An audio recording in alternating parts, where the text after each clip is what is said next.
Elige la vida, elige un empleo, elige una carrera, elige una familia, elige un televisor grande, elige lavadoras, coches, equipos de compact disc y abrelatas electrónicos. Elige la salud, colesterol bajo y seguros dentales. Elige pagar hipotecas a interés fijo. Elige un piso piloto. Elige a tus amigos. Elige ropa deportiva y maletas a juego. Elige pagar a plazos un traje de marca en una amplia gama de tejidos. Elige bricolaje y preguntarte quién eres los domingos por la mañana. Elige sentarte en el sofá a ver concursos que embotan la mente y aplastan el espíritu mientras llenas tu boca de comida basura. Elige pudrirte de viejo en un asilo miserable, mientras eres una carga para esos niñatos egoístas y hechos polvo que has engendrado para reemplazarte. Elige tu futuro, elige la vida. Pero ¿por qué iba yo a querer hacer algo así? Yo elegí no elegir la vida, yo elegí otra cosa. Y las razones, no hay razones. Así comenzaba la película Trainspotting. Hoy hablamos de las elecciones vitales que tienes cuando intentas vivir el sueño americano. Bienvenidos a Fort Apache.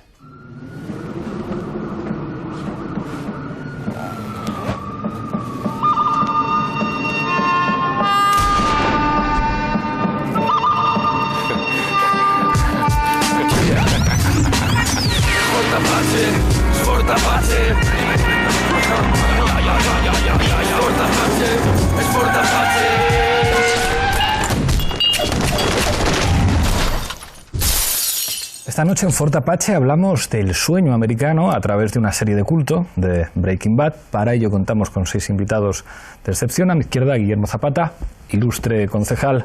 Bienvenido una vez más a Fort Apache. Muchas gracias por invitarme. Vuelve después de un tiempo Rubén Herrero de Castro, thatcheriano, profesor de Ciencia Política en la Complutense. Muchísimas gracias por estar aquí. A vosotros por invitarme. El 7º de Caballería vuelve a por los apaches rebeldes. Resistiremos con nuestras flechas como podamos. Muchísimas gracias por estar aquí. Tania Sánchez, muchas gracias por volver a Fort Apache. Gracias a ti. Se estrena Iván Redondo. Bienvenido de verdad y con muchas expectativas sobre tu intervención en este programa. Nada, es un honor, estoy entre amigos. Por supuesto que sí. Raúl Sánchez Cedillo, de la Fundación de los Comunes, bienvenido una vez más. Gracias, Pablo. Y cierra la mesa el hombre de los discursos, Jorge Moruno. Muchísimas gracias. Gracias por la invitación. Enseguida empezamos a discutir, pero antes, como siempre, en el punto de mira. Si trabajas duro, te esfuerzas y perseveras, conseguirás lo que quieras. Este mantra del capitalismo, con su origen en los Estados Unidos, se vino abajo con la crisis iniciada en el 2008. Toda una generación veía que pese al esfuerzo iban a vivir en peores condiciones que la anterior. Por supuesto, los poderes rápidamente se pusieron de acuerdo para culpar a las clases trabajadoras e inmigrantes del colapso económico. El famoso habéis vivido por encima de vuestras posibilidades.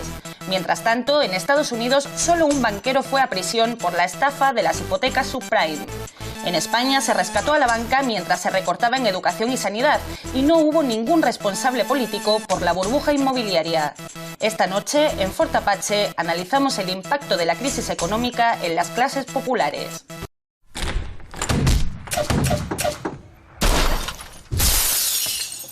Y del impacto de la crisis económica vamos directamente a Breaking Bad, con la regla del minuto. Misma pregunta para los 6 invitados. De alguna manera, ¿qué lecciones podemos extraer de esta serie? Empiezo contigo, Guillermo. Para mí la lección fundamental de Breaking Bad es no te hagas emprendedor. Es decir, evita por todos los medios convertirte en emprendedor de ti mismo o morirás o matarás. No tendrás otro camino. Es decir, la serie tiene miles de claves, pero a mí la que más me impresionó es esta idea del emprendedor de uno mismo que va montando un negocio y que tiene que gobernar su territorio, que controlarlo, que las cadenas de suministros, que ya no llego, que tal, cómo me financio, no sé qué, y de pronto pues llegan unos señores y te dicen, bueno, tienes muchos problemas, yo te compro tu negocio, yo te controlo, pero te voy a dar unas condiciones estupendas. De pronto pierdes tu libertad, te has vuelto un asalariado otra vez, no sabes, y ese supuesto estado de bienestar que estabas arrancando antes y después queda reducido a la nada. En Breaking Bad introducen una variable que es que siempre tienes la salida de la violencia salvaje para recuperar la libertad, lo cual es tremendamente perverso. Gracias, Guillermo. Rubén. Bueno, es interesante el planteamiento que hace Ángel, desde luego. Bueno, yo lo diría que es la seducción del inocente, ¿no? Como alguien que, pues por razones X de su vida, entra en una situación compleja y cómo el mal puede atraer al inocente, involucrarle en todas sus dinámicas y luego cómo este hombre que ha dejado de ser bueno trata de sortear el minotauro en el laberinto en el que se ha metido, ¿no? O sea, como la pérdida de la inocencia y ya el camino hacia el abismo. No sé, me parece sobre todo la seducción del inocente, ¿no? Por la sociedad de consumo a la que se ha visto abocado y luego cómo salir de donde ha entrado. Gracias, Rubén. Tania. Bueno, yo me inclino más por la visión de Guille, ¿no? A mí me parece que a ese respecto, tanto como el inocente, yo creo que a mí una de las cosas que me fascinan de Breaking Bad es que el protagonista y el antagonista son la misma persona. Y a mí esto creo que cinematográficamente es muy brutal, estar viendo toda la evolución de la serie, como decir, es bueno y es malo a la vez, todo el rato, sin parar.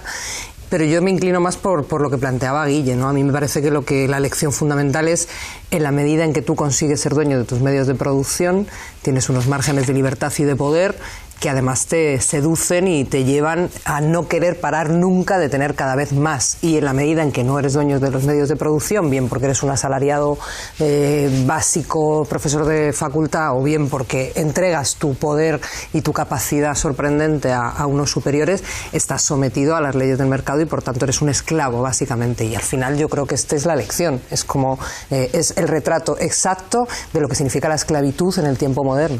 Gracias, Tania. Iván. A ver, yo soy con Tania, pero voy a dar una respuesta distinta desde la óptica, por ejemplo, de la antropología. Yo creo que Breaking Bad, en una palabra, es supervivencia y es la gran batalla del ser humano. Eso en primer lugar. Yo no puedo entender Breaking Bad sin recordar un poco a Nietzsche. Nietzsche dice que quien tiene un porqué para vivir puede soportar cualquier cómo. Y si quieres ver el cómo, mira todas las 5 temporadas de Breaking Bad y vas a sorprenderte de lo que va a pasar y lo que puede soportar cualquiera. Y luego yo creo que 3... sobre todo en este preámbulo, hombre, hay que recordar a Jekyll y Hyde sin duda alguna, ¿no? Porque tenemos por un lado a Walter White y tenemos a Heisenberg, que hablaremos de Heisenberg, porque Heisenberg es el gran protagonista, el gran ganador de la serie. Muchas gracias, Iván. Raúl. Yo creo que, aparte de los valores estéticos, que realmente no sé si vale la pena mucho que discutamos, creo que lo interesante de la serie para debatir es la enorme frustración, la enorme violencia que hay detrás del proyecto de clase media, ¿no? De la normatividad de la clase media americana, ¿no? Y hay algo súper interesante que no he visto en ninguna crítica, que es la equivalencia entre dos violencias. La del narco, la realidad del narco, y la violencia de la industria sanitaria, que es igualmente fuerte, pero mucho más aceptada, que lleva a ese tipo de comportamiento.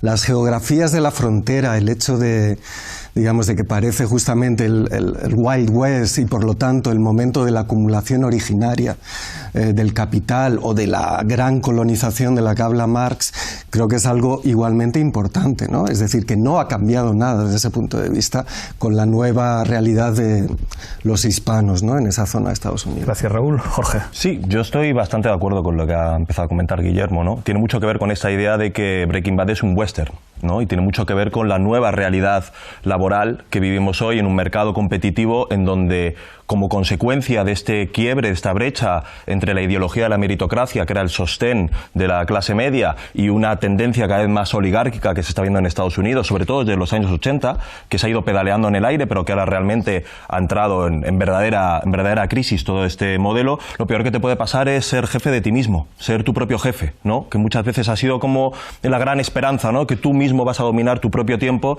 y al final te ves metido dentro de una maraña de redes, de servidumbre, de proveedores, ya te digo, de competitividad extrema, que al final eres menos dueño de tu tiempo y de tu vida que antes, ¿no? Gracias, Jorge. Vamos a poner un vídeo a ver qué sugiere. Adelante, vídeo, por favor.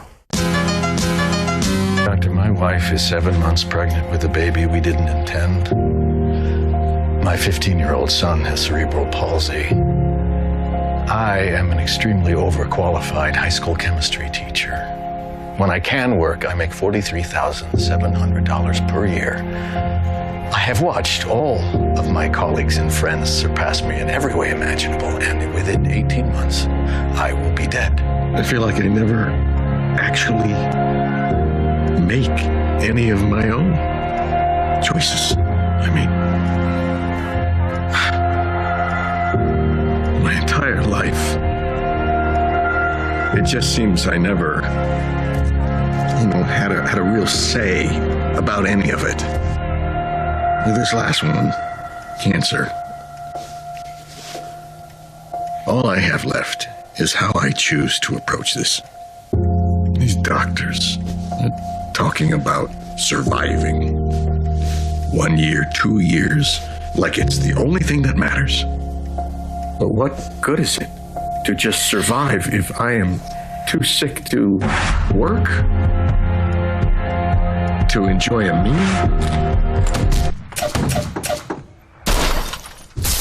Es un fragmento aterrador que de alguna manera, en una serie que no pretende ser política, pone encima de la mesa un fracaso.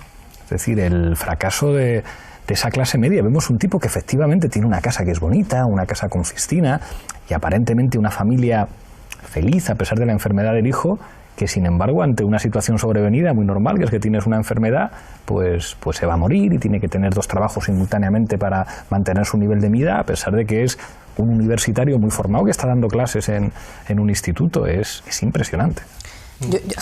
Ayer recordando toda la serie para intentar...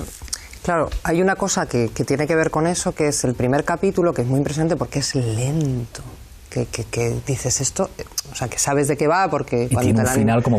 Claro, pero todo el capítulo es como extremadamente lento y tú sabes de qué va porque más o menos todos nos ponemos a verla con que nos han contado, pues va de esto, de un profesor de química que le pasa esto y entonces entonces tú lo estás esperando y es lento. Y claro, cuando lo piensas hacia atrás dices, es la expresión máxima de esa vida que dices, de verdad, esto es todo lo que te espera, o sea, que en el fondo está intentando sobrevivir en esa lógica de la supervivencia antropológica por una vida que el primera parte del capítulo es como, hombre, yo para esta vida, ¿no? Que te da un poco incluso de angustia, en realidad es una vida aburridísima, ¿no? Por muy prototípico de la familia feliz, es bastante poco alentador, en mi opinión.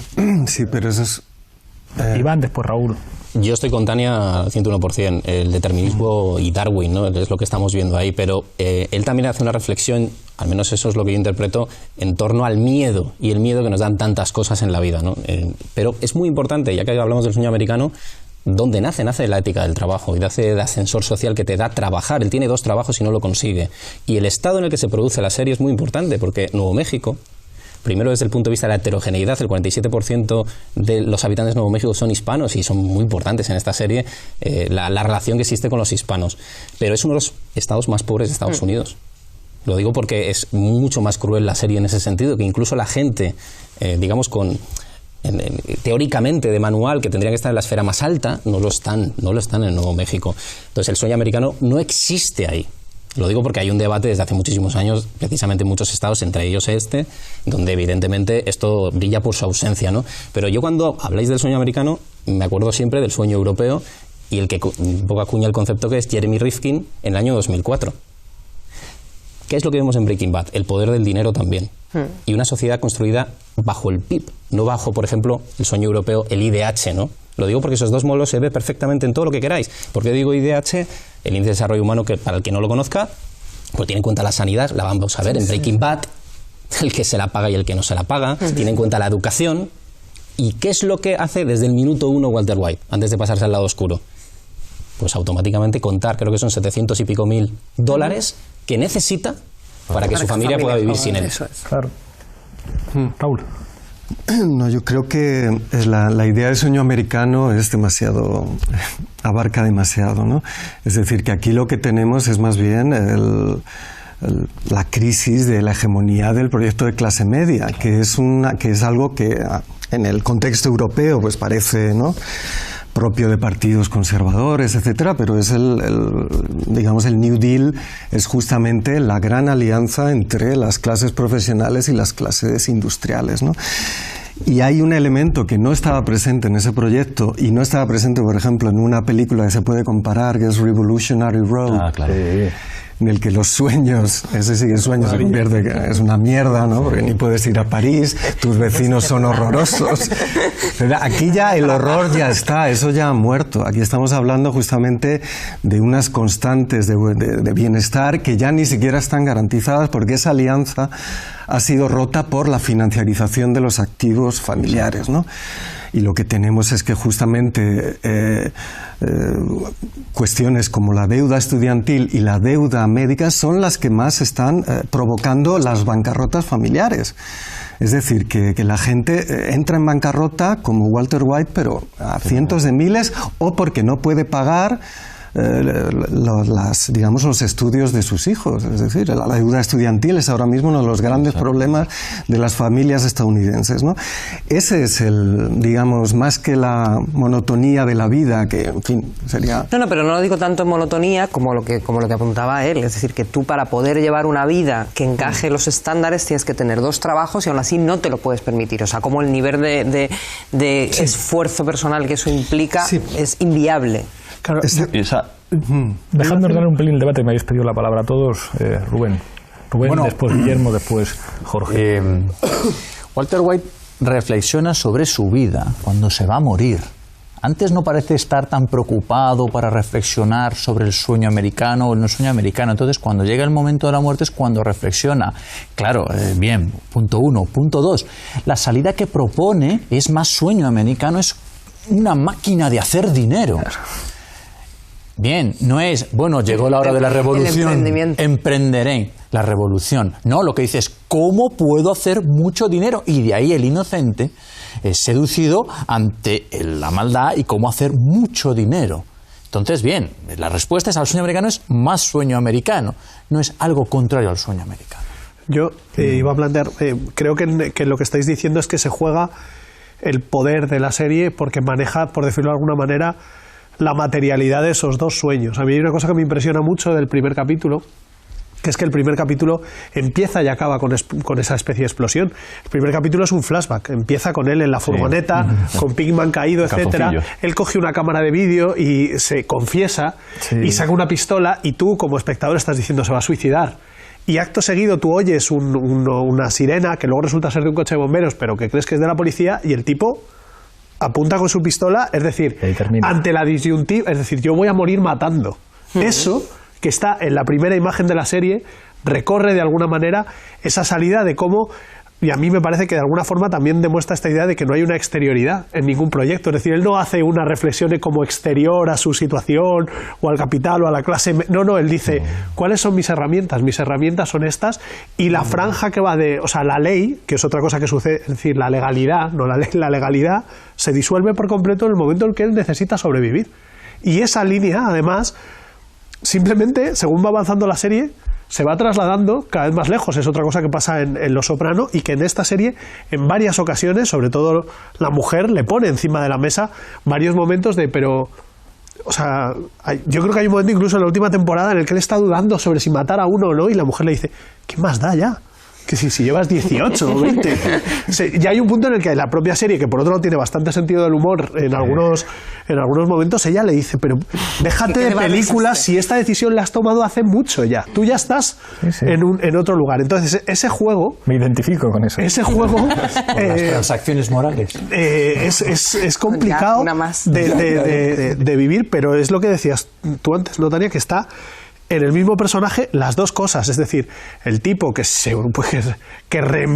reemprende su vida. No olvidemos que en ese capítulo hay un momento con su mujer, o mejor dicho, 2 momentos de relaciones sexuales. Ahí está todo el rato jugando como esa ambivalencia, ese doble juego. Jekyll y Hyde. Totalmente.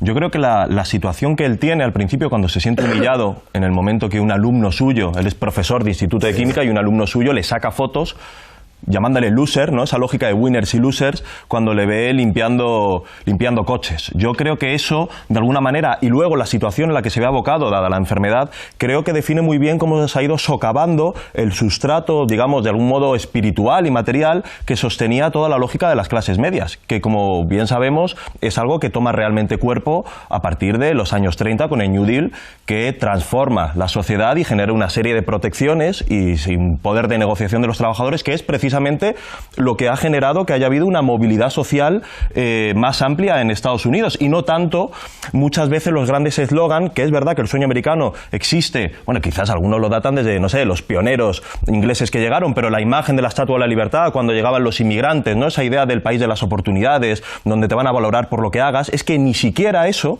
ni siquiera esos límites, esas bases son ahora respetados. Decía Piketty en un estudio de 2013 que la recuperación, los ingresos de la recuperación desde 2009 hasta 2013 habían ido a parar directamente al 1%, el 95% de esos ingresos al 1% más rico de la población. Y de esos 95% de los ingresos, el 60% había ido a parar al 0,1% más rico de la población. Creo que desde finales de los años 70 hasta ahora, que realmente primero está la crisis del año de economía en los finales de los 90, pero que ahora está ya de verdad, se ha estado pedaleando en el aire y se ha socavado la legitimidad de los valores de la clase media construida, que tiene una gran presencia simbólica en Estados Unidos, por 3 factores. El endeudamiento masivo, que es lo que ha sostenido las expectativas de consumo, el estancamiento de los salarios de la clase media y finalmente el aumento brutal de la desigualdad, que hace imposible un país basado en esa idea del háztelo tú mismo, ¿no? Que además sirve de recurso, de un nuevo relato ideológico en esa idea de winners y losers, que lo vemos también en películas como El Lobo de Wall Street o American Psycho, ¿no? Que es como búscatelo tú mismo, si tomas malas decisiones es que eres un fracasado y no has logrado alcanzar el éxito, ¿no? Dejadme que os ponga el segundo corte. Adelante vídeo, por favor. 737. $737,000, that's what I need. That is what I need. $672,000 each. Yes! Hell yeah! Hey, come on, baby! Come on! Yes! Come on! Ah! Yes! I alone should suffer the consequences of those choices. No one else. And those consequences, they're coming. And your pride and your ego. You just had to be the man. If you'd done your job, known your place, we'd all be fine right now. What is going on with me is not about some disease. It's about choices. Choices that I have made. Choices I stand by. Es impresionante. Aquí ya tenemos al otro personaje al que de alguna manera también explica, digamos, una voluntad de vivir. Él se reencuentra con un personaje que no es él y que le enamora y que le hace tener buen sexo y que le hace, digamos, sentirse feliz y de alguna manera reconocerse en una opción de vida que él desconocía y que seduce al propio personaje. Bueno, en una sociedad regida por el dinero, lo que muestra la serie es que el dinero te transforma, ¿no? Como gracias a todo el dinero que gana se va transformando y se va viendo el camino a medida que gana más dinero, cómo se va transformando. Y también sale la ambición, porque dice, ya tengo los 700.000, no, quiero más. Y no tanto por el dinero, sino por quién soy yo. Claro, yo creo que una forma de ser. Yo creo que es muy importante, insisto, el sueño americano, para que lo entienda todo el mundo, fundamentalmente es capitalismo y Producto Interior Bruto. Insisto, el sueño europeo es otra cosa. Si es que existe el sueño europeo, pero Breaking Bad, para mí, en 2 palabras, es la tabla periódica, es el determinismo también de una persona. Cuando nos lo ponen en los créditos, si os fijáis, tenemos la tabla periódica presente y lo que nos están tratando de explicar también es la evolución, es decir, que tú puedes empezar de una manera pero puedes terminar de otra. Yo creo que lo que nos enseña, cuando aparece Heisenberg, que es el Zaratustra de todo este invento, y que es cualquier Heisenberg lo podemos tener todos nosotros dentro, que yo creo que es una de las enseñanzas, y cuando tenemos esa tabla periódica se está hablando de ciencia también. Y para mí es una relación de amor entre comillas, ese Walter White que había abandonado la ciencia como él quería expresarla, porque lo que vemos es al personaje evolucionando hacia lo que siempre quiso ser. Que te guste más o no, es Heisenberg. Heisenberg podría utilizarlo para el mal o podría utilizarlo para el bien, pero Heisenberg es un producto de la ciencia, de principio a fin, y de ese determinismo de que hagas lo que hagas al final, vas a terminar de esa manera. Y él termina feliz, y él termina contento en la serie. Sí, sí.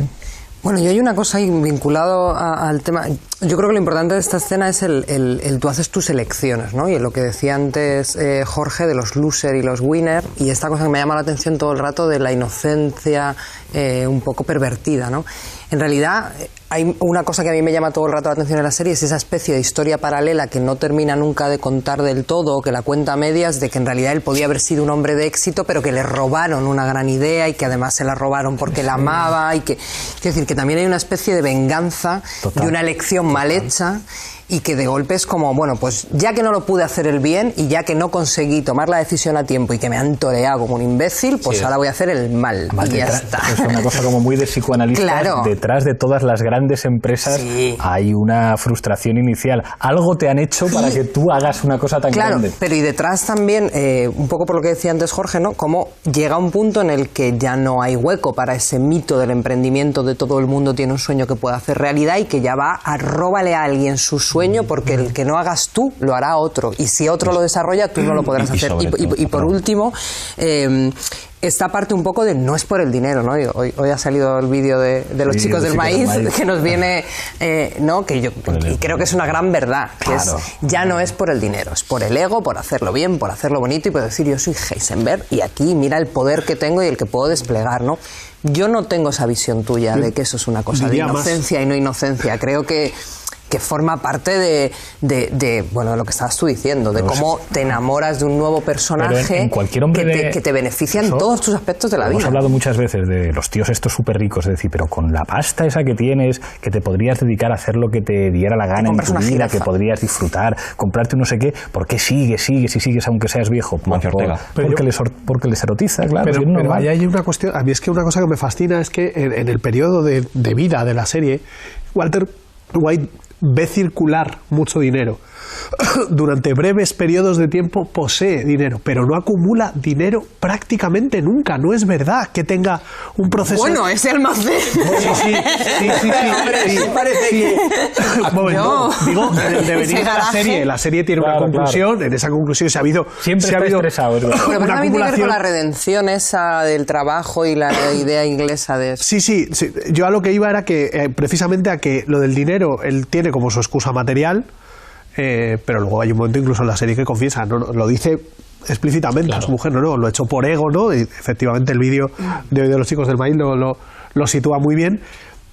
Y además, por una cuestión que yo creo que sí que tiene mucho que ver con esa crisis del sueño americano, que es que hay un punto de restitución y de venganza. Es decir, el odio que le tiene a sus amigos ladrones potentados, que además están expresados en la serie como una especie de progres californianos repugnantes, o sea, completamente repugnantes, que tienen, me acuerdo que en el cumpleaños le ha regalado como una guitarra de Paul Simon, o así, una cosa como que nada está dejado al azar en los guiones, es todo como...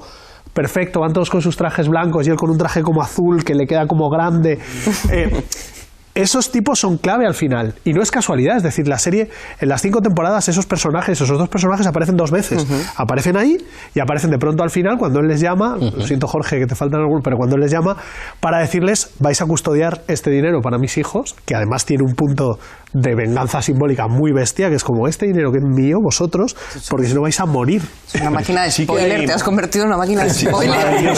Sí que hay un punto cero que puede tener distintas orientaciones, ¿no? O una producción de subjetividad que puede derivar a distintos sitios. A mí me viene a la cabeza American Beauty. Hay un punto neutro en el cual decide otra orientación. A mí personalmente me gusta más, o estoy más cercano, digamos, a la postura que toma Lester Burhan, en la cual, frente a esa misma crisis de la clase media, esa crisis de expectativas, él decide tomar un trabajo en el que tenga la menor cantidad de responsabilidades posibles, ¿no? Y lo hace, digamos, de manera distinta. Pero retomando lo que decía Tania, hay un relato que se está construyendo y lo estamos viendo también sobre todo desde los años 80 con el Lobo de Wall Street, con American Psycho, que es precisamente como ya no vas a poder encontrar garantías estables a medio o largo plazo a través de un empleo, como ya no es posible alcanzar la condición de ciudadanía a través de un empleo, hay un relato en el cual tienes que triunfar y el triunfador es el prohombre, el prototipo en un mercado donde la centralidad es esa posibilidad de encontrar las oportunidades que te ofrece el propio mercado. La cuestión es que es imposible diseñar una sociedad en torno a los triunfadores, porque en el momento que se democratiza ya no hay triunfo. Claro, es decir, ahora hay muchos que hablan... la selva de robar el triunfo. Bueno, claro, y ahora te dicen, no, es que en realidad es tu problema porque no has encontrado el triunfo. Y dices, pero ¿cómo podemos construir una sociedad en la cual el que no gana es un loser y por lo tanto lo dejamos fuera, ¿no? ¿Qué hacemos con la gente que está en riesgo de exclusión social? ¿Qué hacemos con la gente que tiene personas a su cargo, con los mayores de 55 años y se han quedado sin trabajo? ¿Qué pasa si no se hacen youtubers? Quedan excluidos de la sociedad, y esto nos lleva al punto del abismo, de una especie de Robinson Crusoe 2.0, en la cual, eso lo vemos en Psycho también, en la cual la comparación con Canadá de un trabajador que se corta los dedos y al no tener... Claro, y te lo tienes que costear. Una persona que tiene una enfermedad crónica de repente se arruina. En Estados Unidos hay 50 millones de personas que no tienen cobertura médica y 250 millones de personas que la tienen, pero al momento que tengas un ataque al corazón o algo crónico, te arruinas la vida. Total.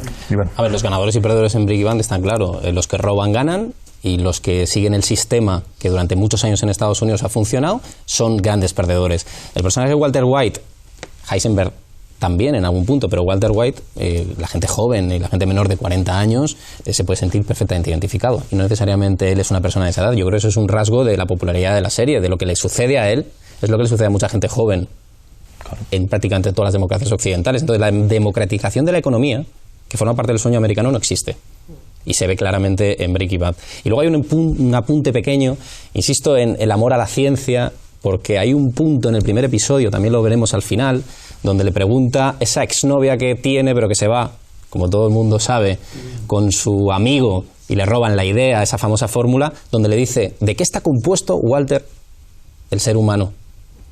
De 99,8 periodo, le suelta, de química. Y dice: ¿y dónde queda el alma?, le pregunta en un momento determinado. Y esto, como no has visto el final, yo no voy a entrar, dilo. Pero recordarlo para el final es muy importante. Entonces, insisto, es un debate entre el alma y el determinismo y la ciencia, los números. Un poco el Matrix, para los que les gusta la película Matrix, ya que han salido tantas. A mí me encanta. Bueno, pues no están encapsulados, pero están encapsulados en la sociedad. Y es lo que trata de contar también Breaking Bad.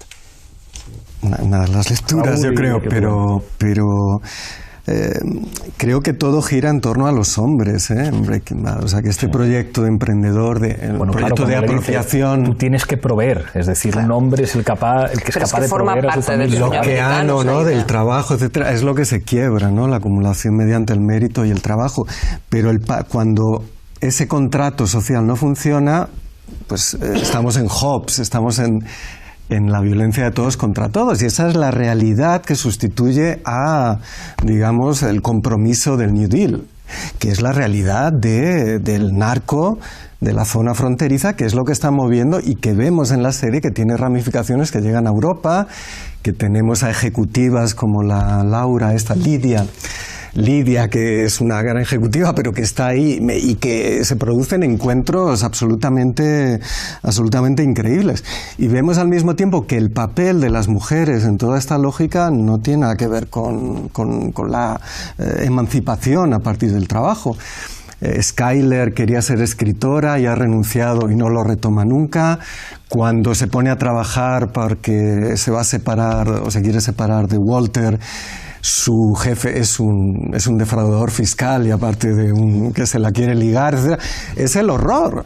Pero esa es las dos variantes de una misma realidad, de un proyecto de acumulación y de apropiación originaria que ha roto cualquier contrato y que por lo tanto se parece cada vez más a una lógica de todos contra todos. Y una última cosa es ver... Nuevo México es también un estado con muy poca población afroamericana, de hecho pero obviamente mucha hispana. Pero ojo cómo están los blancos, porque todos estos primeros dealers que trabajan con Pigman y tal, pues son unos desgraciados, absolutamente, aparte de que se ve que su promoción educativa pues está fracasando también, y ese paisaje... Redneck, ¿no? Eso es. No son exactamente rednecks, porque son más cool que un redneck, que es como una especie de paleto, sí. Pero carecen de todo futuro, ¿no? Y esa, por así decirlo, hay que establecer un paralelismo entre la lógica despiadada de la financiarización y el narco como alternativa, que es absolutamente determinante. Vemos que el jefe de Hank está corrupto. El jefe de la DEA está corrupto. Claro.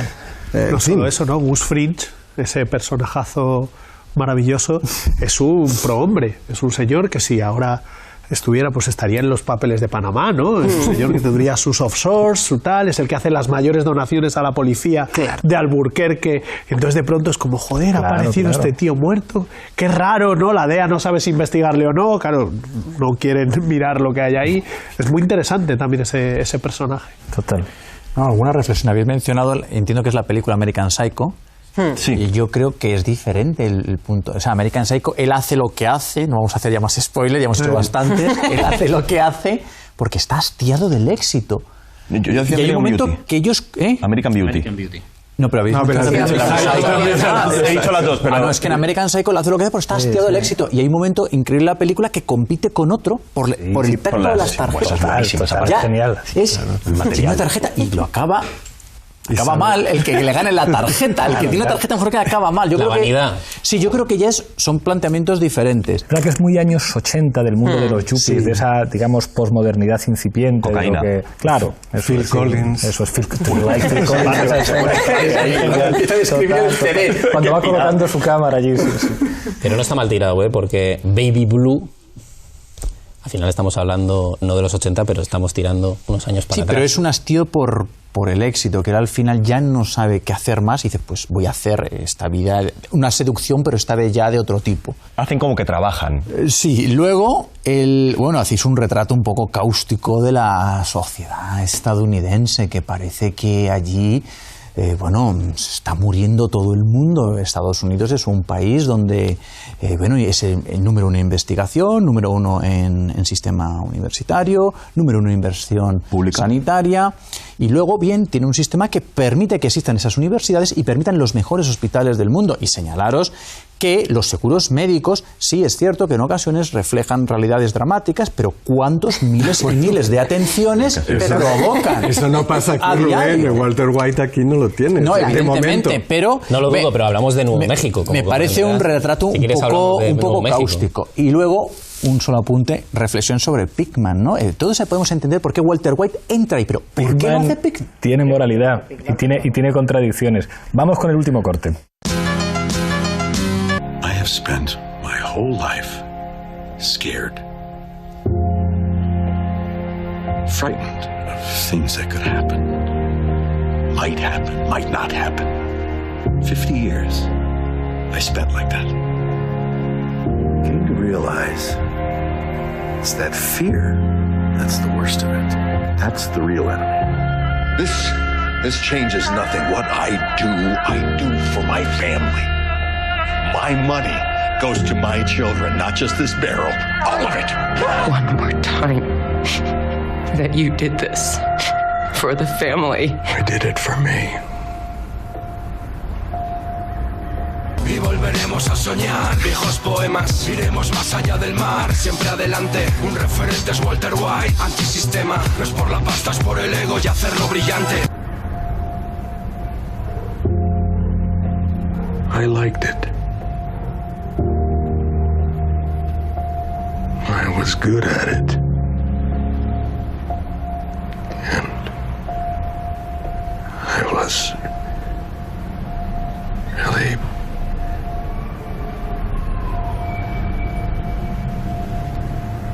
I was alive. Por la pasta es por el ego y hacerlo brillante. Es mucho.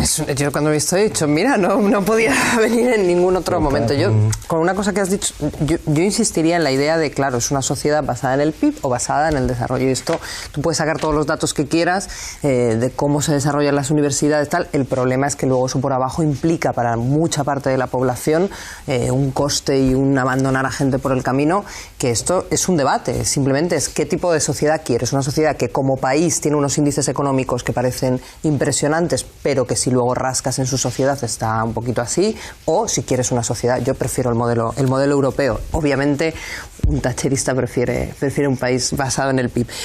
Pero dos cosas. Jesse Pinkman. ¿Cómo que por qué lo hace Jesse Pinkman? ¿Cómo que por qué lo hace Jesse Pinkman? Es que Jesse Pinkman no tiene... Jesse Pinkman, no, es peor aún. Es que Jesse Pinkman sí que no tiene ninguna opción. Claro, es más. Lo sorprendente de Jesse Pinkman es que Jesse Pinkman no opera en sí esa transformación de ego. Es que Jesse Pinkman lo hace porque no tiene otra opción, porque no tiene dónde ir y dice dinero por... Y llega un punto en el que él... Elige el camino fácil. Pero qué fácil. Se quiere echar atrás. Y es el otro el que le dice hay que seguir. ¿Y por qué no? Porque de hecho lo que a mí me agota un poco... Solo necesita alguien que le quiera. O sea, encuentra una novia que le quiere y ya se le arregla a mí lo que me agota un poco del personaje de Jesse Pinkman es vuelta sobre vuelta en esa especie de drama muy prototípico es débil. De que a ti te enferma esto, pero muy prototípico de las clases. Sí, pero es como los toxicómanos, débil. Es un toxicómano, no es como los toxicómanos. Este es un debate largo sobre la debilidad y no debilidad de los toxicómanos. Yo no creo que sea una cuestión exclusiva de debilidad. Creo que también hay una parte en la que uno tiene las aspiraciones en función de lo que se construye en su posición social. Es que Jesse Pinkman no tiene un sueño americano, porque es un tío que está por debajo del sueño americano. El nuevo claro. No le quiere a su familia, o sea que es terrible. Se ha convertido. Jesse es de clase media. Sí. Pero es que parece un problema de niño malquerido, etcétera. Claro. Pero ojo que Jesse Pinkman, el personaje, era episódico, iba a morir. Sí. Pero sobre la cuestión de la sanidad, Rubén, si algo ha cambiado en el paisaje de la sanidad en Estados Unidos ha sido el Obamacare, ¿eh?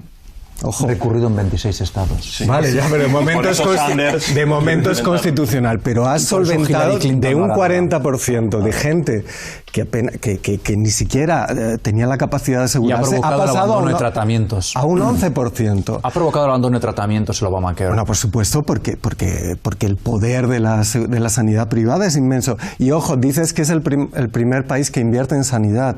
Es el primer país en gasto sanitario. Pero no es eficiente.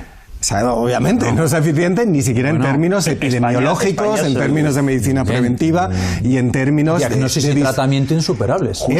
Ese es un caso, vamos, que incluso los conservadores del Partido Popular consideran inaceptable. Muchos de ellos la situación de la sanidad en Estados Unidos. No son conservadores. Yo creo que son socialistas. Son socialistas como Sanders. Además es que no es cierto. Es decir, ¿a quién llaman para asesorar? ¿A quién llaman para asesorar? Llaman para asesorar en sanidad a un tipo que ha trabajado en la sanidad española, porque si algo tenemos orgullosos aquí es el ratio gasto-eficiencia de una sanidad construida que está en decadencia. Pero digo que no es cierto, un además, sistema colapsado. todo ese... Todo ese mito de el garaje y demás es que no es tan cierto. Matsukato, en el libro El Estado Emprendedor, lo demuestra muy claramente que lo importante es el ecosistema donde surgen las innovaciones. Y quien pone encima el ecosistema ha sido normalmente la inversión pública. Es decir, los teléfonos iPhone son inteligentes porque pueden ser inteligentes gracias a la inversión pública previa. Pero no se trata de usar el recurso este típico muy de Maruenda, en plan, en Europa no morimos de hambre, ¿no? Como para tratar de relativizar un poco la situación. Cuando uno ve los niveles de deuda desde que llegó Reagan, de 1980 al 88, que pasa del 26% al 41% del PIB, aumentando el gasto, porque ese rollo anticainesiano es solo para la protección social, pero no para aumentar el gasto militar.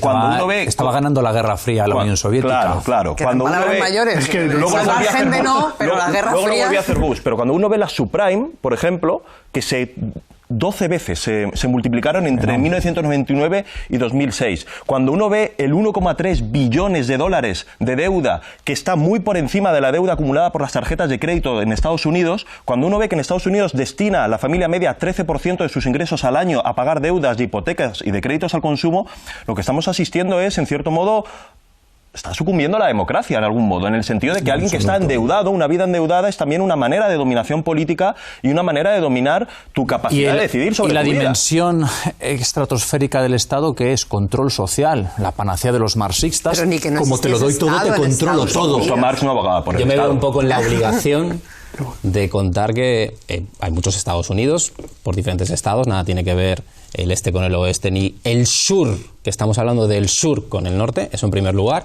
y en segundo lugar, el problema que ha existido de la crisis del sueño europeo y de la crisis del sueño americano ha sido que la globalización financiera ha dividido los dos modelos y los ha homogeneizado y los dos han caído. Eso que quede claro. Lo digo porque se establezca un puente entre vosotros. Volviendo a Breaking Bad. Pigman, que creo que es importante, es el único componente ético que va quedando al final.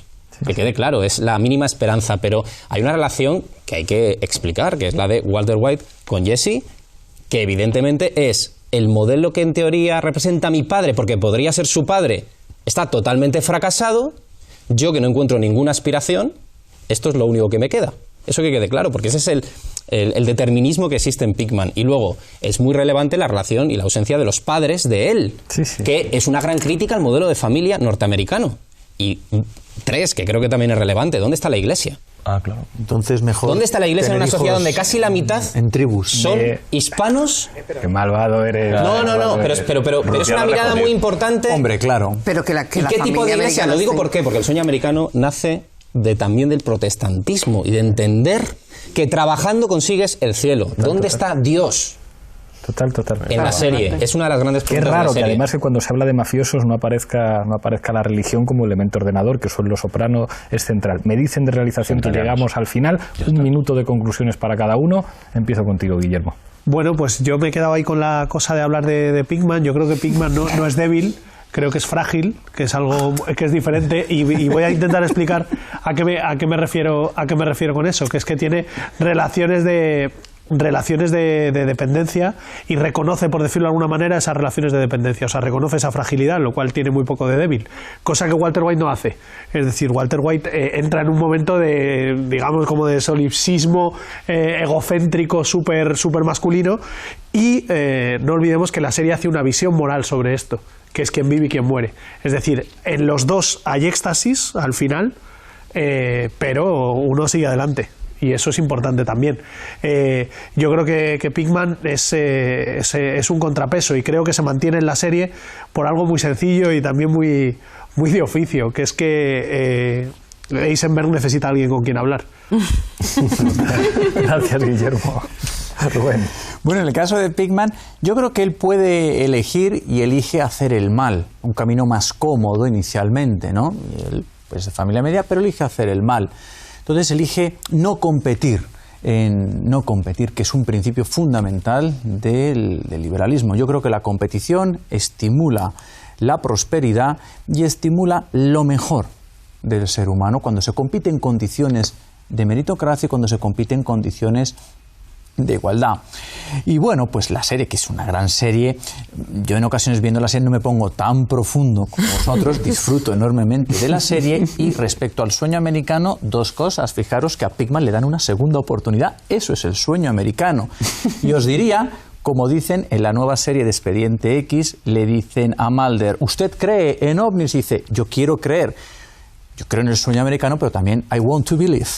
Gracias, Rubén. Tania. A mí me gusta mucho más de Expediente que es la frase de la verdad está ahí fuera. Mucho más que yo quiero vivir, o sea, que yo quiero creer. Ahí empezó Walter White, Sí. Bryan Cranston en Expediente X. Correcto. ¿Ya me cortáis mi minuto? Dale.